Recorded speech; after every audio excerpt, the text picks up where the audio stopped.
नमस्कार, आपणा सर्वांचं दक्ष टाइम 24 लाईव्हमध्ये सहर्ष स्वागत। आजच्या विशेष बातमीपत्रामध्ये आपण पाहणार आहोत पहिल्या सोमवारचा जनता दरबार होणार नाही, आमदार विक्रम पाचपुते यांची माहिती। लवकरच नवीन तारीख कळवली जाईल।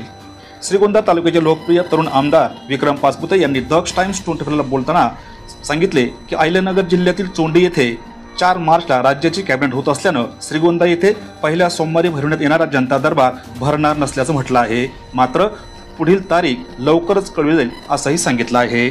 महिन्याच्या पहिल्या सोमवारी आपण श्रीगोंदा येथे जनता दरबार भरत असतो, पण या महिन्याच्या पहिल्या मंगळवारी आपल्या अहिल्यानगर जिल्ह्यामध्ये चौंडी येथे राज्याची कॅबिनेट बैठक होत आहे। त्याच्यामुळे अनेक अधिकारी हे सोमवारी व्यस्त असणार आहेत, ते उपलब्ध राहणार नाही। त्यामुळे आपण हा जनता दरबार पुढे ढकलत आहोत। आपली जी गैरसोय होते त्याबद्दल मी दिलगिरी व्यक्त करतो। पुढील 1-2 दिवसांमध्ये जनता दरबाराची या महिन्याची तारीख आपल्याला कळवली जाईल। धन्यवाद। दक्ष टाइम 24 लाईव्ह, श्रीगोंदा।